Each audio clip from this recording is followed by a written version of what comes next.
So Will is the founder and president of Bullseye Recruiting, a boutique sales recruiting agency here in Austin. He's worked for companies such as Dell, eBay, Rosetta Stone, Balfour, and Rainmaker as a corporate recruiter. He started his company in 2012 from just a blog. He started blogging, and that turned into a recruiting agency in 2015. And he has recruited some of the most talented people from around the globe. He's a rare native Austinite, and he and his wife had two beautiful children, Trace and Kennedy, that are both in elementary school. He has a passion for spending time with them and time at his ranch in South Texas and help people find jobs that they love. He's a speaker.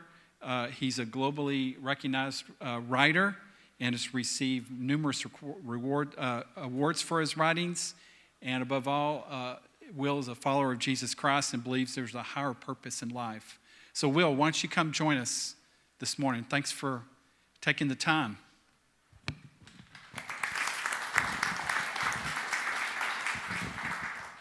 Thanks, Craig. I appreciate it. Yeah. Nice. Hello, everyone. How's everybody doing today? Good morning. Good morning. Let's put my glasses on so I can see. Hey, Big Tech, It's a great thing when you turn 40, come right? Here and let me show you something real fast for just a couple of minutes. So today I'm going to talk about navigating through the recruiting process. We're going to touch upon a ton of topics, and at any given time, if you guys want to have questions, just raise your hand, and we'll talk about it. I want it to be I want us to talk back and forth to one another, so we can kind of go through this together. But as Craig mentioned, I formed Bullseye Recruiting back in 2015. I started blogging. I was working at Dell at the time, and they asked me to write a blog when I went to Detroit for a career fair, and I did. And they said, man, this is really good. And it stayed up on Dell's intranet for almost 3 months and on the front page, and decided I started writing blogging, and I started writing 4 or 5 times a week, and it was a lot of time, but that turned into a business, and that's a cool story in itself. I'll touch upon that, but today we're going to talk about something a little different. I have spoken at a lot of events, but I am from Austin. Anybody else from Austin? A few of you guys. Okay, cool. But yeah, I mean, I'm here today. I'm a Christian, and I want to help you guys help in your job search. So hopefully at the end of this you have just a few takeaways that you can take away and help you in your job search. But I do love to hunt. Anybody like hunting here? Cool. We have a place in South Texas that we go. I went to Nicaragua and went dove hunting and going pheasant hunting here in October, which will be a lot of fun too. So that's just a little bit about me. So this happened. You know, no one ever expects it. No one ever wants to get laid off. Either you were fired, you were laid off, your company was downsizing, the company went out of business, but no one's really ever expecting it, right? It kind of happens. It's that thing that makes you feel yucky, you know. But you get that pink slip, and that's what we're going to talk about today. Is what next? So you go through different stages when something like this happens. Who here is angry? Who is frustrated, and who feels like it's the best thing that ever happened to them? Okay. Sometimes you look at it and you go, oh my gosh, this is a blessing from God, and thank goodness I'm out of here, right? And I needed to change. But you do go through different phases, and you get scared, and there are a lot of different feelings that you go through when something like that happens, when you do get the pink slip. So the most frequent question after something like this happens is, what next? What do I do? I have no idea where to start, and I'm going to give you a starting point. I'm also going to give you a lot of direction of what you can do to do and not to do in your job search.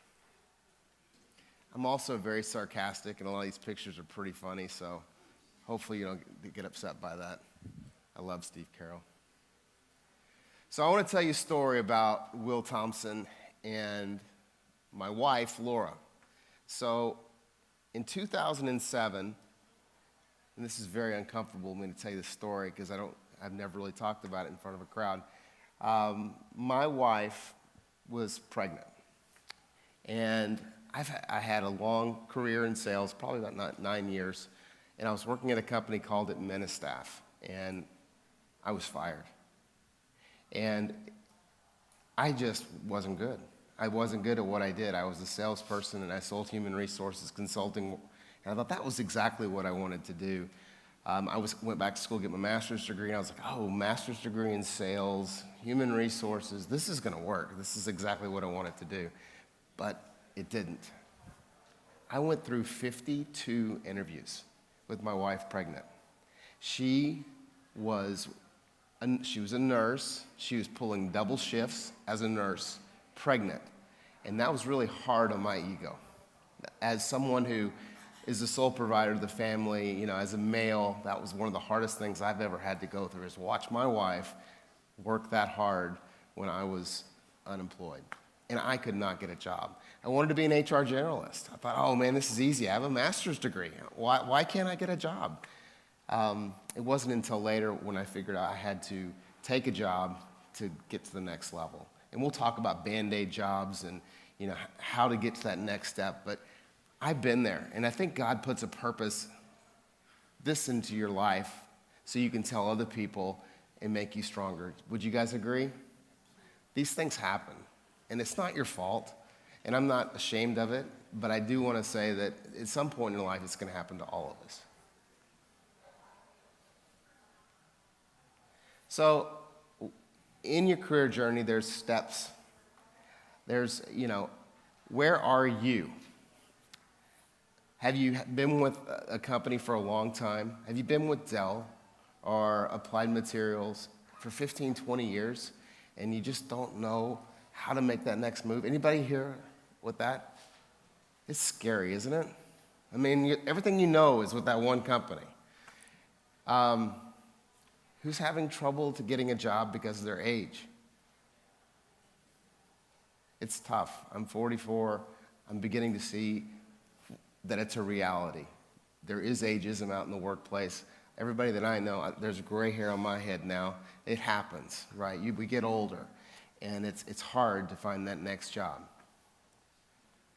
Who's been out of work for a while, and it's just harder to explain it every single time. Why have you been out of work for 8 months, 10 months? Guys, it happened to me. I mean, I was like I told you, it was 10 months where I was out of work with my wife pregnant. I couldn't get anybody to take a risk on me. Who's part of an industry that is dying?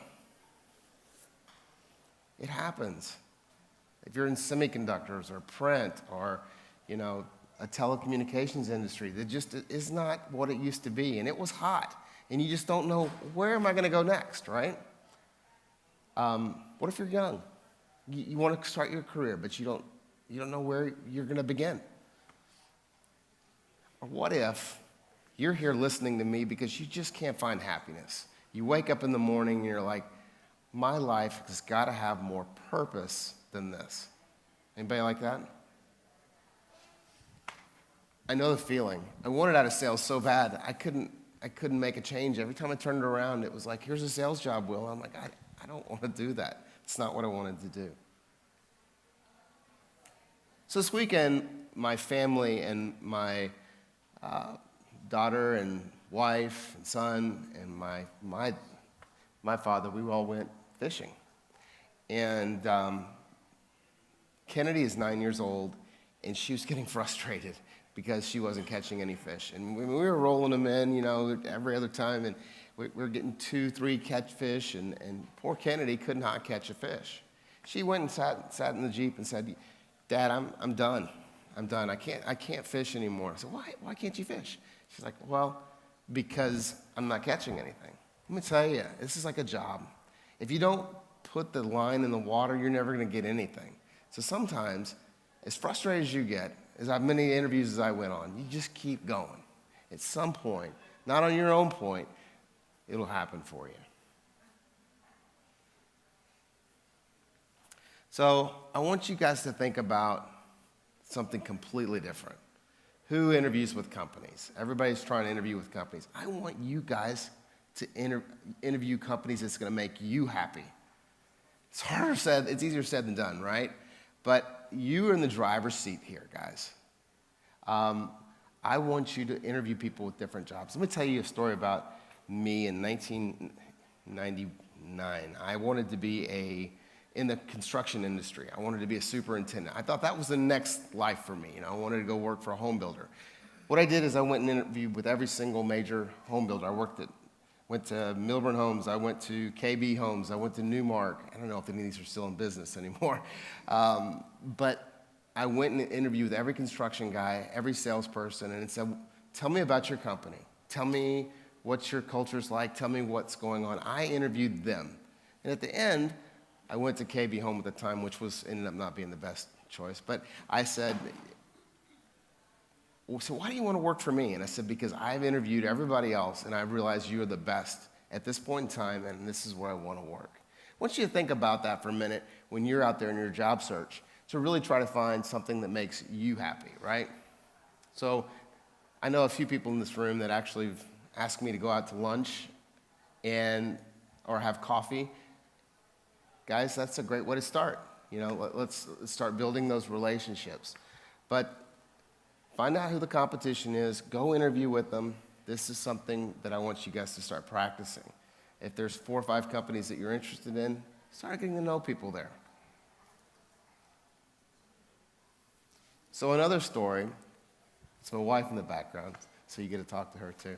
I have a friend that works for a company that is a sports organization, and they manufacture watches.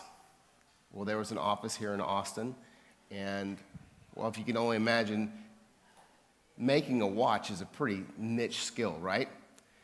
Well, I had a very difficult time finding a job. So this individual came to me and said, Will, what do I do? What do I do? I don't even know where to start. And I said, well, let's look at what skills you have. What have you done?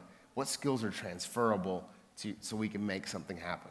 He said, well, I know a little bit about product management. I said, no, you don't know a little bit about product management. You know a ton about product management. That's what you did. He said, well, yeah. And so we looked at his resume, and I said, well, let's work on your resume together. So we started looking at things and said, you did this, and we looked at kind of these skills right here that are listed on this. And he said, yeah, well, I've done every single one of these things. But he was going to have to move to Oregon or have to go move to Seattle to go do his next job because that was the only place they made watches. Now he's getting 2-3 interviews just because he found out that he had these transferable skills. So think about that when you are looking for your next job is what do you bring to the table that you could change to go to do something else?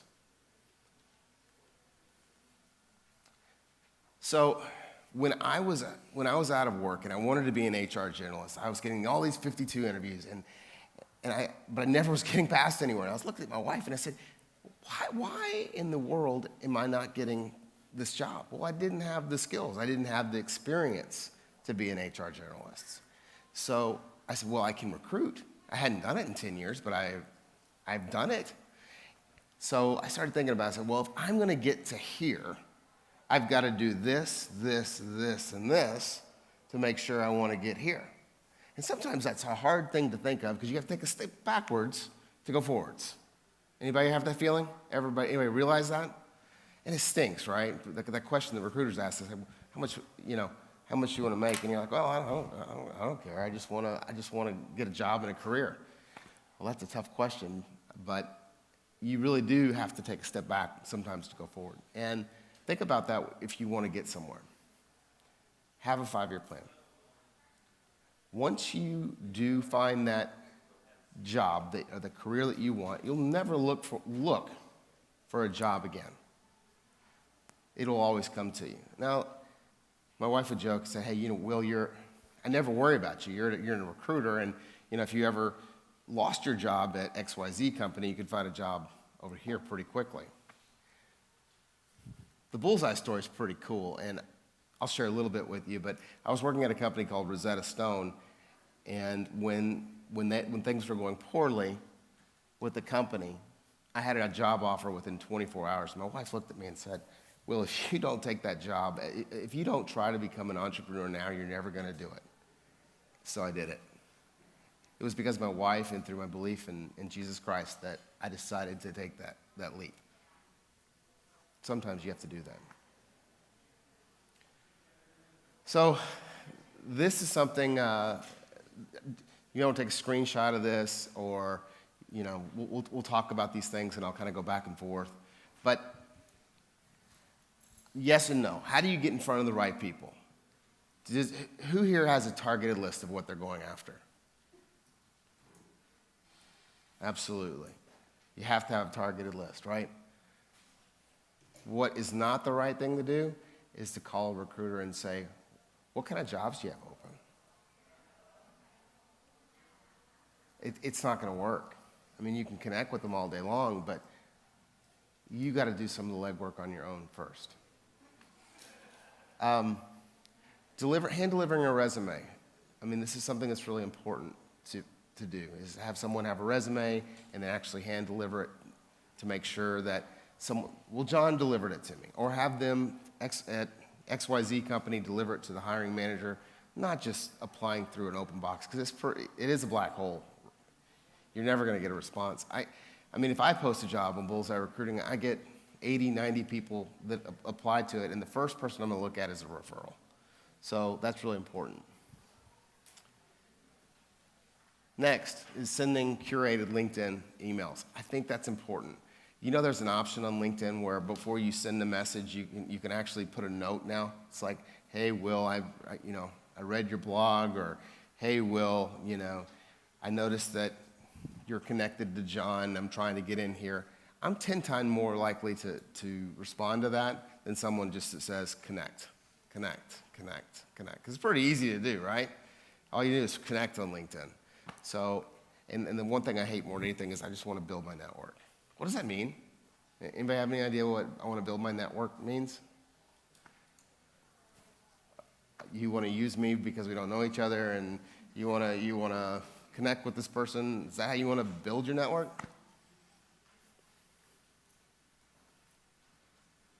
So guys, this is the hardest thing for me to have to tell you guys. And I want you to remember it, I want you to write it down, and I don't want you to get mad at me. A friend of mine wrote a blog on this, but recruiters find jobs for people, not people jobs. Recruiters find jobs for people, not people jobs. So our job is not out there to find you a job. It's we're to find niche people for specific jobs. And that's hard as a job seeker, because you think, oh, they're out there for me. Hey, old John, he's looking for me. We connected on LinkedIn. We're gonna be friends. No, not really. So, knowing that, how are we gonna get around that? So, who likes Guns N' Roses? Maybe I'm old school. So, my wife was laughing when I did this.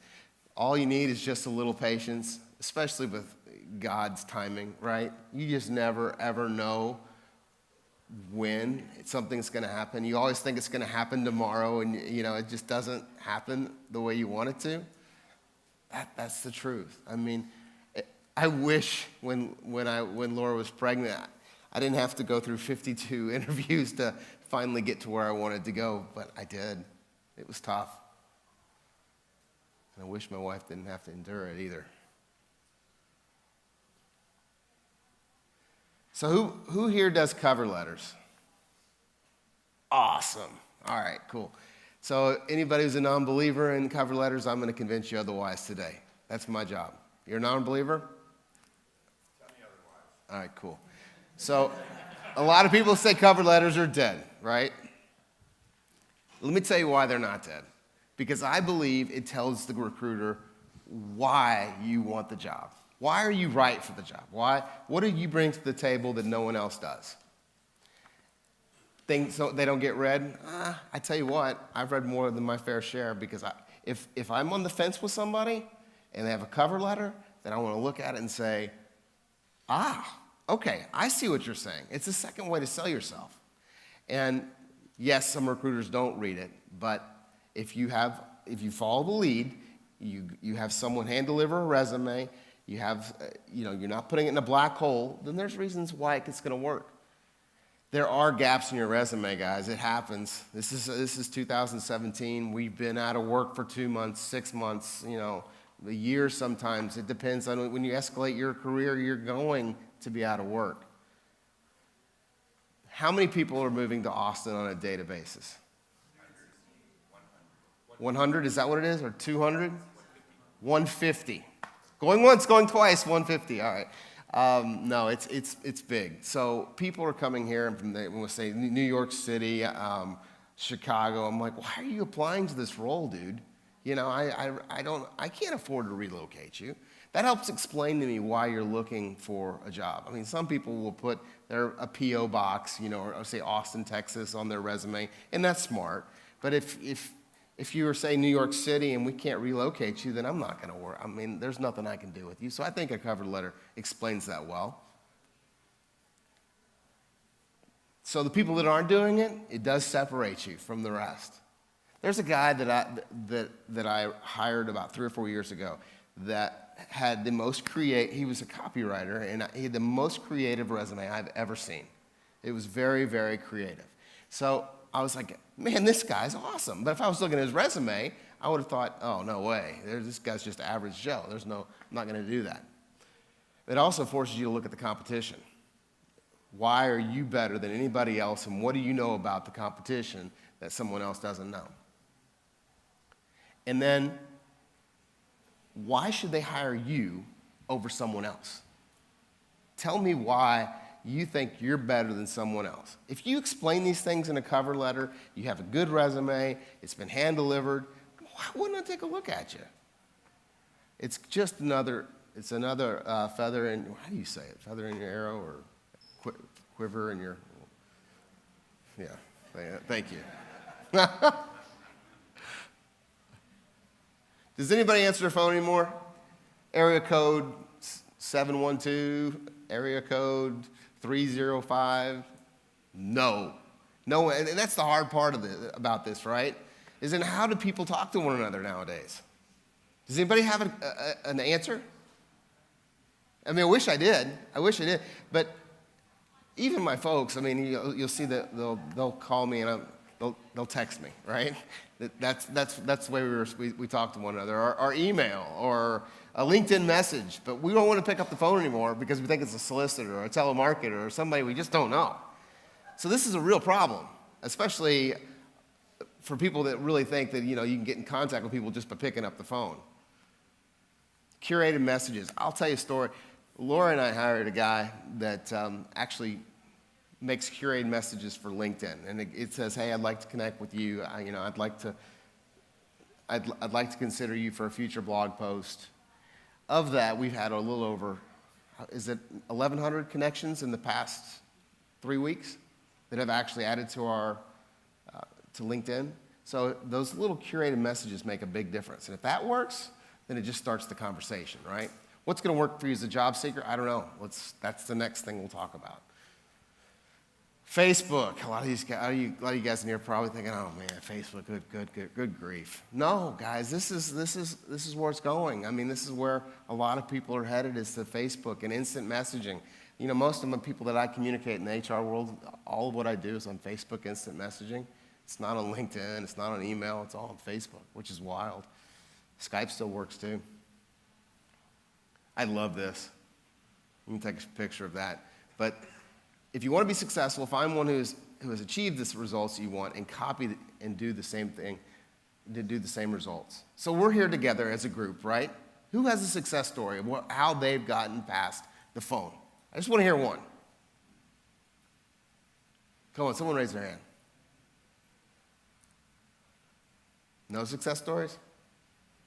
All right, go ahead. Armando. Good morning. I contacted someone that I used to work with, and in turn, I asked them if they could intercede with me, and sure enough, they called me back. And that's how I got past that particular point. And that's a great way to do it. It was just one way, but it was It's a referral. Anybody else? I really am a big fan of the curated messages. I mean, when you think about how you're going to, what's your message to the audience? I went to lunch with a senior vice president just 2 days ago, and he said, I get thousands of LinkedIn invitations, or, I get thousands of phone calls. And I said, well, what would make you respond? He goes, well, this guy asked me to be on his board of directors. I was like, oh, man, that's pretty clever. And he goes, oh, man, it was really clever, because in order for me to be on the board of directors, I had to buy their product. And I was like, oh, he goes, but they were giving me a free trial for a while. And I'm like, he was like, that tweaks my interest, but, he goes, everybody that, is on the board of directors has to, but it didn't come later until all that came out, after he had 2 or 3 meetings. But he was interested, hooked, and he's now a customer. So there's different ways to make this thing work, and you just have to be creative. If they're not going to answer the phone, how are you going to do it? So I hope to get to know all of you. Everybody matters. 6 degrees of separation, right? Somebody knows somebody who knows somebody. And that's just how it works. And it just may be a simple conversation. But Austin, even though we're growing at 150 people a day, it's still a small city. We still take care, we still look after one another, right? So it's a journey, and people will remember you. There's people in this room that I know are looking for jobs that will be CEOs of companies soon. And it's how you treat them here that is how it's going to affect how your relationships are in the future. People want to help genuinely nice people, especially people in this room that are Christians. We're going to try to help one another. We're all in this room today because something happened of circumstantial, and we're going to help other people at some point in time.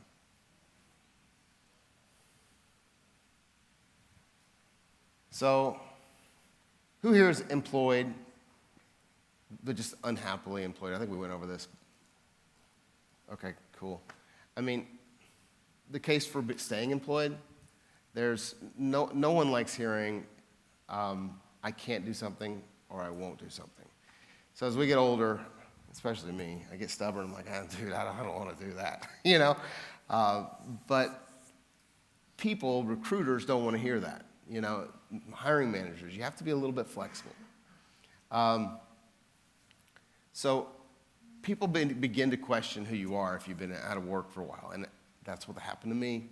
I'm telling you, it's no different. I mean, it really stunk. It was scary monetarily for us. I mean, with my wife working double shifts and me being unemployed, like I said, it hurt my ego. And then I took a Band-Aid job. So back to that story I was telling you earlier, I worked at Administaff. I was fired at 52 interviews, and then a guy said, hey, I got a job for you. It's just like what Administaff does. And I was like, oh, geez, anything but what Administaff did. But I needed money, right? I needed income that came in that we could pay our bills and do the things that we were wanting to do. So I went on the interview, and I came back, and I told Laura, I said, this job just stinks. This is the worst job. Who's ever walked into a job day one and you want to walk out? I told her, I said, it's just going to take the act of God to keep me here because I absolutely don't want to be here. Well, I was there for 4 months, and then God called me into working as a corporate recruiter, and I've been doing the same thing since 2008. Sometimes it's necessary just to take a Band-Aid job, and that was my term, just so you can get through. And it's okay, guys. I could do the job. I wasn't trying to, I knew that I could do the job. I didn't want to do it, but I did it. Who's here been a consultant or has an LLC for being a consultant? So smart. That's how Bullseye started, right? Laura and I were sitting down, I was at Rosetta Stone, and I was like, I want to be, I don't know where Bullseye Recruiting is going to be, but I blog and I want people to pay through Bullseye, and let's get an LLC. She's like, oh, okay, sure. So that's what we did. We got an LLC. And I think if any of you guys are out of work for a while, you can always go, you can't show gaps. So you're working at a place for a while, you have a consulting job, and then you go back to work as another employer.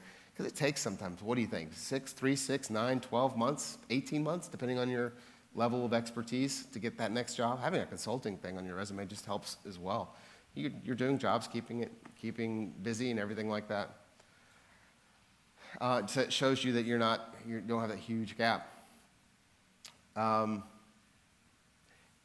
Whenever it happens, you can always, whenever you get unemployed again, because it will happen, we all get fired. Something happens. You can go back to your consulting job and then go do something else. Guys, I love this group. I think nonprofits are fantastic to get involved with. And, Job Seekers Network is top 5, Craig was telling me, in the nation. So stay involved with this. I'm a board of directors of Austin Launchpad. They have a program called Leap for Success. If you guys would like to learn more about that, that's fantastic, but it keeps your skills relevant. They go to jobs, and you can use your skills and keep relevant with all your skills for a nonprofit. And then a lot of people that we've actually had on site for these nonprofit jobs have actually been employed by the employers later. So I think that's a great way to stay employed as well. Like I said, if you want to learn more about that, I'll be glad to tell you about that as well. So I want to talk to you, but I can't. Before I came here, Laura and I were having breakfast, and this guy called me and said, "Hey, man, I want to talk to this company, but I can't at 9 o'clock. Can you reschedule?" And I said, "No, I can't, because I'm about to go do a speech, and I can't reschedule that whole speech."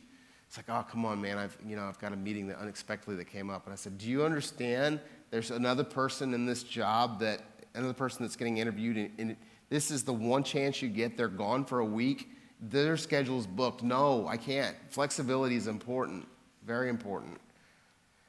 I have another scenario where I actually I was hiring for a very senior level salesperson. The guy said, "I love this job, man, but I can't be there for 3 weeks." I said, "Well, I'm telling you right now, there are 2 people flying in, and if you come in, if you make your schedule work, you'll get the job. If not, they're going to actually make an extra head count for this guy, because there are only 2 roles." Well, 2 people flew in, and this one guy said, "No, I can't do it for at least 3 weeks." Well, the guy that said he couldn't do it for 3 weeks never got a call back. The guy that said, "I'll be there," let me tell you what he did. He had a job. He was in Chicago, flew in within 24 hours to Austin, Texas, interviewed, then flew to Milwaukee that same day to make the meeting. You got to make it happen.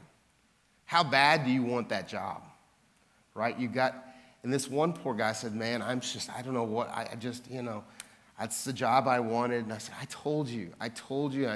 This is your one shot, your one opportunity, the Eminem song, right? So, how do you find it? How do you network? Who likes networking? I hate it. Right? I mean, who in this room does not like networking? Who's an introvert? I'm an introvert, believe it or not. This is hard for me. So meeting groups, who goes to South by Southwest stuff? It's so important.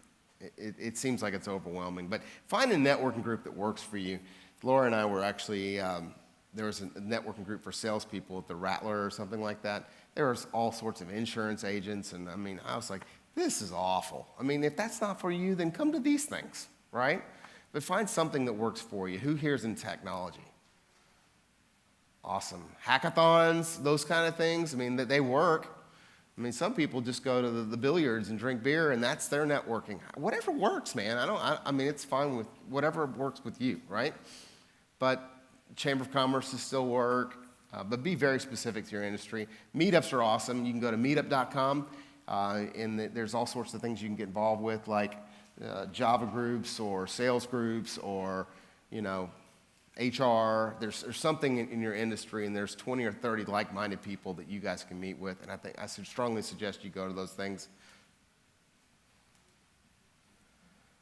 So, but I'm an introvert. I don't like this stuff. Well, I don't either. It stinks, right? So here's a few things. You're not alone. There are a lot of people like me. There are a lot of people out there that are like you. Introverts tend to navigate towards introverts. That's just how it works. Do your research on the companies. Do a lot of listening. And then go home and have a bottle of wine. No, I'm kidding. But network with smaller groups rather than larger groups, right? I think that's important. Because if you're coming into a big group, you feel kind of uncomfortable. But if you feel a little bit more comfortable if you're, talking to 2 or 3 people and you can have that one-on-one conversation, I suggest you do that. So here's my devotional for today. And if I can read it, let's see. So it comes from Romans. Through him, we have also obtained access by faith into this grace in which we stand, and we rejoice in hope of the glory of God. Not only that, but we rejoice in our sufferings, knowing that suffering produces endurance, and endurance produces character, and character produces hope. And hope does not put us to shame because God's love has been poured into our hearts through the Holy Spirit who has been given to us. Guys, this is a journey. A career is a journey. And you will have suffering, but it makes you stronger. Bullseye didn't happen overnight. And it's Jesus Christ that has helped me as an individual. Not me. None of this. And it's not on our time frames. It's on Jesus and God's time frame. And it's through helping one another that we can achieve greatness. So with that, I'll leave it open to any questions or anything that I've said today. Sure. Go. Oh, wait for the microphone.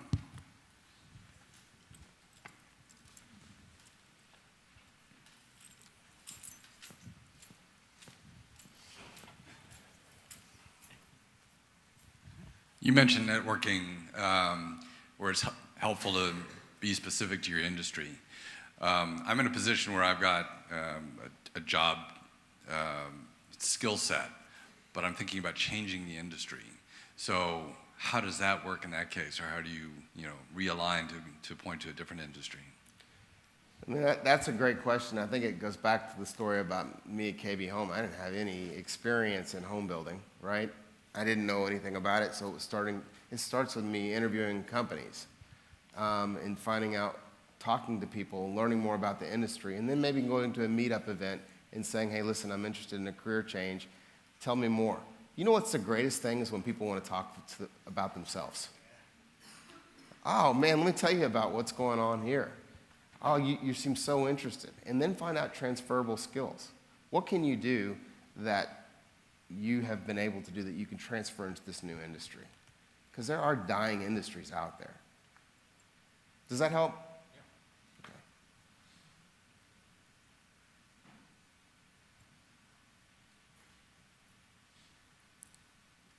Any question about LinkedIn or Facebook or Twitter? I mean, these are always hot topics. Cover letters, because these are always coming up when I talk to people. Yes, sir. You talked a lot about curated emails, LinkedIn messages. Can you give some examples or explain what you mean about curated a little more? Yeah, I mean, so sending a LinkedIn message, do you just say connect? No. What kind of messages do you say? Oh, I usually, put something, either personal or question or why even attempt these. I mean, then that's what I mean. So short, succinct, and to the point. You could be about where they went to college or a group that you're interested in that shows some kind of commonality. And then say, I'm looking for a job in this industry because, and this is my skills, I would love to have, 10 minutes of your time. But then it's also, what I've found is persistence. A friend of mine told me, he said, Will, what I love about you most is like, you don't take no for an answer. you just keep going. I think you just need to be persistent about it, because people do forget about it and time does elapse. If you give up after the first time, then it's not going to be as good. But I do get frustrated when people want to connect with me and then ask for something in return. Will help me find a job. Okay. How can we do that? Hi, Will. A question about Facebook. Yes, sir. So I've shied away from Facebook because most of the time that's my friends, family, and stuff there. How do I separate that from, now trying to use it for business and recruiting?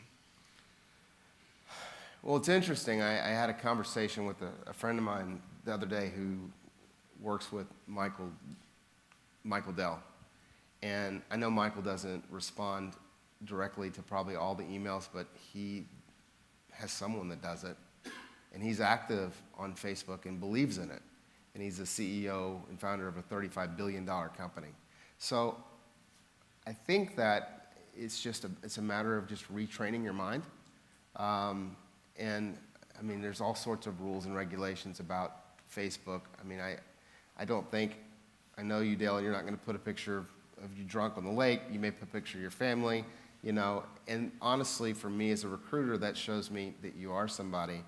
But people are more and more going towards Facebook, away from LinkedIn, because LinkedIn has so many constraints around the data. In fact, they own that data, but on Facebook it's a little different. People are going to start having job ads on data. Google's going to is going to do some really cool stuff too. So it's just retraining your mind, and it's a slow process, but it's going that direction. Thank you for the question. Yes, sir.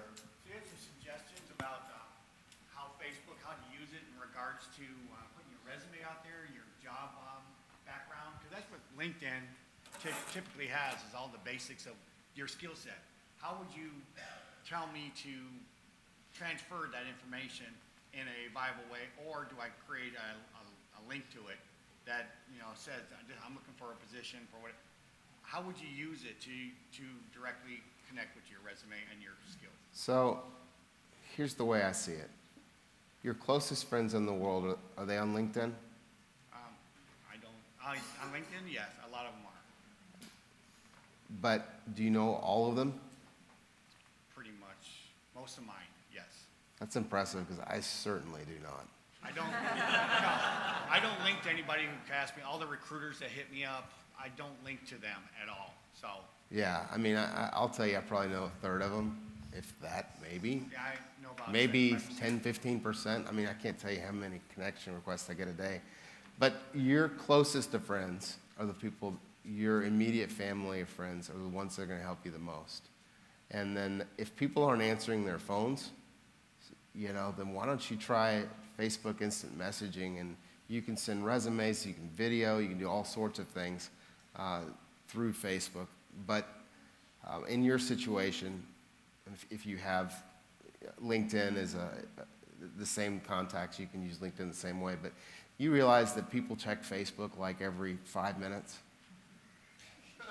And then on LinkedIn, they check it probably every 10 days or a month. Right. So if that's the case, then what are we going to do to counter that? And I mean, I'm sitting on the phone, and this is like an addiction, a drug. Oh, man, who liked my picture? So anyway. One other question. Yes, sir. The time frames. I know there's references to when to put stuff out in Facebook and when to put things out, when people will read it. Otherwise, it gets lost in the blog, right? In the whole list. Do you have any suggestions there On Facebook? on any of them? So, I There's mean, a bunch of Facebook items. people are up till 2 o'clock in the morning looking at, responding to posts. So I don't know if there's any bad time. That's the great thing about Facebook, right? On LinkedIn, I mean, they're certainly not going to look after on the weekend. So, I mean, probably in the morning. You can do it Mondays or Fridays. A lot of time in between, their week gets going. Fridays are always a good day to connect with people. People are slower. Yes, sir. So, some of us have a Facebook account, but there's not much there. Oh, sorry. Okay, so if you have a Facebook account, but there's not much there, how important is what you have on Facebook? I mean, some people that I know don't have it, don't have anything on Facebook, but rather than, 2 or 3 pictures from, 5 years ago, and that's fine. I do think it's a key differentiator of showing you who you are and what kind of personality you have. We're talking about being different and showing. I mean, if you look at my Facebook pictures, when you can, I mean, I can't even see if you look at it. It's my wife and I going fishing this past weekend. Is that really going to hurt me? It probably shows you a little bit about who I am. But it is open for everybody to see, so you have to feel comfortable with that. My mom wouldn't put anything on Facebook because it kind of scares her a little bit, And if you're that way, then that's okay too.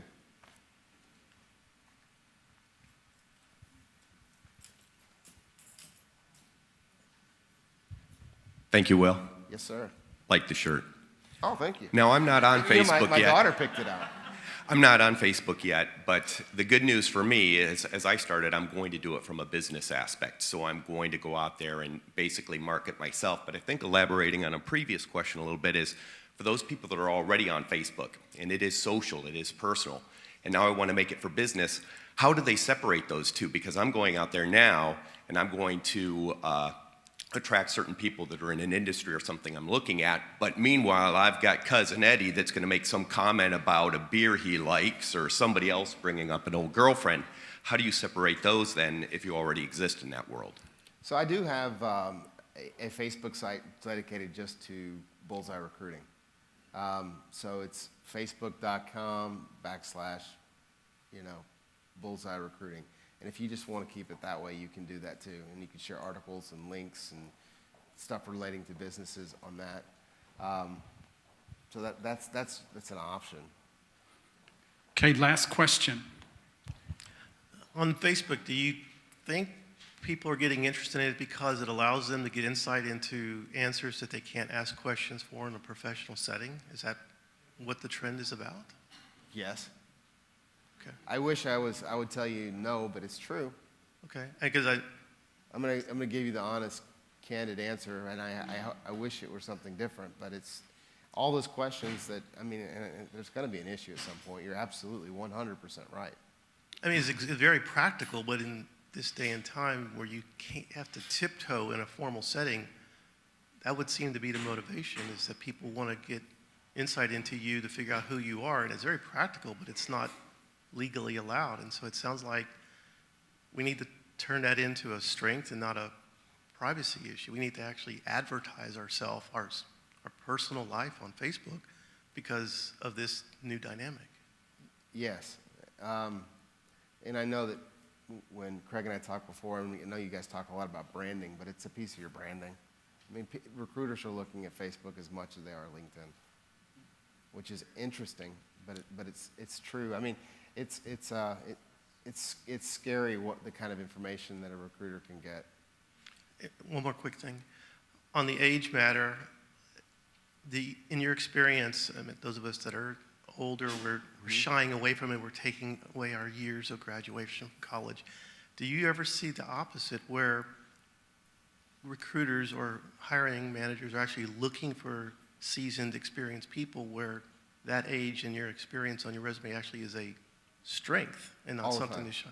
All the time. So we should play into that positively as compared to shying away from it. That's such a great point, because a lot of people look for years of experience and leadership that simply someone that's younger may not have that experience. And it's hard because I sit up here and I'm part of that group too now, and I'm watching my friends struggle with the same issue.